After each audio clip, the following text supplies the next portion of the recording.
और देखिए सीरिया से एक और बड़ी खबर। सीरिया के देरा में एक बार फिर से जंग भड़क गई है। विद्रोहियों और बशर समर्थकों में जंग हो रही है। दोनों गुटों में आमने सामने की फायरिंग की आप तस्वीरें देख पा रहे हैं। तो देरा की तस्वीरें आपके सामने, जहां पर बशर अल असद की सेना और विद्रोहियों के बीच जंग की ये तस्वीरें। तो सवाल है कि क्या सीरिया के 3 टुकड़े होने जा रहे हैं? क्या इन तीनों टुकड़ों पर 3 देशों का कब्जा होने जा रहा है? क्या सीरिया पर अब अमेरिका, इजराइल और तुर्की का कंट्रोल हो जाएगा? ये सवाल तब खड़े हुए, यह आशंका तब बढ़ गई जब उत्तरी सीरिया में अमेरिका समर्थित गुट सीरियन डेमोक्रेटिक फोर्स ने सरेंडर कर दिया।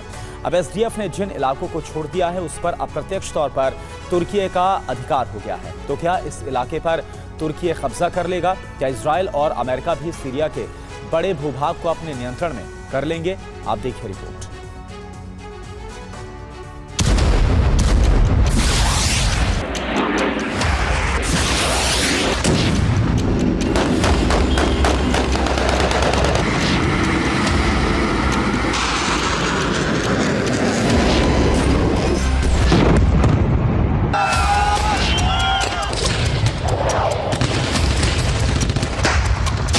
सीरिया में तुर्की को बड़ी जीत मिल गई है। ये जीत अमेरिका समर्थित संगठन सीरियन डेमोक्रेटिक फोर्स यानी एसडीएफ के खिलाफ मिली है। तुर्की की भीषण बमबारी से तबाह हुए एसडीएफ ने हथियार डाल दिए हैं और इसी के साथ सीरिया के 3 टुकड़े होने की आशंका बढ़ गई है।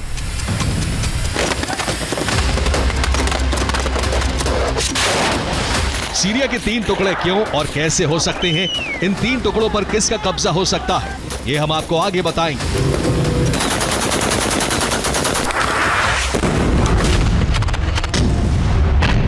अभी आप तुर्की की जीत कैसे हुई और एसडीएफ को सरेंडर क्यों करना पड़ा, इसकी वजह जान लीजिए।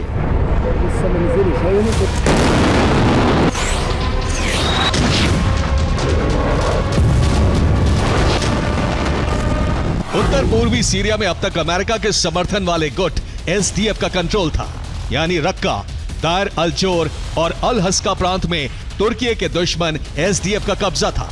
मनबिज शहर पर भी एसडीएफ का कब्जा था, लेकिन अब इन सारे इलाकों में एसडीएफ ने हथियार डाल दिए हैं।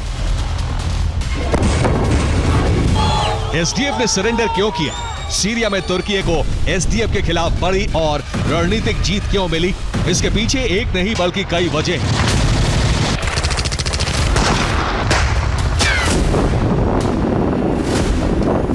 पहला कारण है तुर्की की जबरदस्त बमबारी।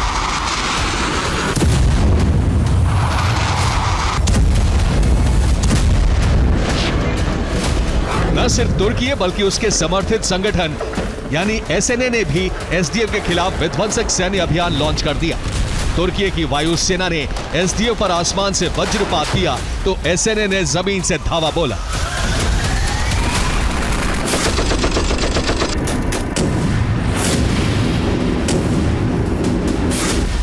तुर्की की बमबारी की वजह से एसडीएफ की कमर टूट गई।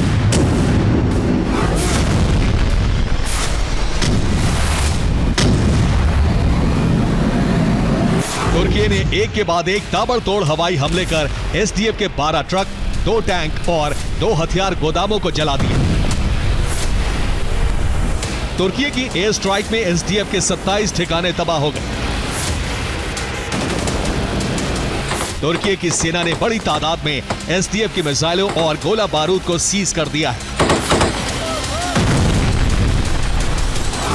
जिस वक्त तुर्की और एसएनए एसडीएफ के खिलाफ सैन्य अभियान चला रहे थे, उसी वक्त दायर अल जोर प्रांत के लोग एसडीएफ के खिलाफ सड़कों पर उतर गए।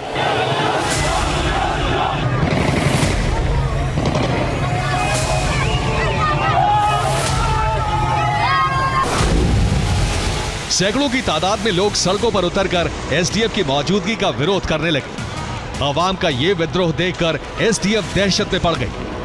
आवाम के गुस्से को देखकर ही दायर अल जोर में एसडीएफ के लिए लड़ने वाले लोकल लड़ाकों के गुट मिलिट्री काउंसिल ने खुद को एसडीएफ से अलग कर लिया, यानी उसने एसडीएफ के लिए जंग लड़ने से इनकार कर दिया। इन्हीं सब कारणों से एसडीएफ को हथियार डालने पर मजबूर होना पड़ा। एसडीएफ ने हथियार डालने का ऐलान किया तो दायर अल जोर के लोग जश्न मनाने लगे।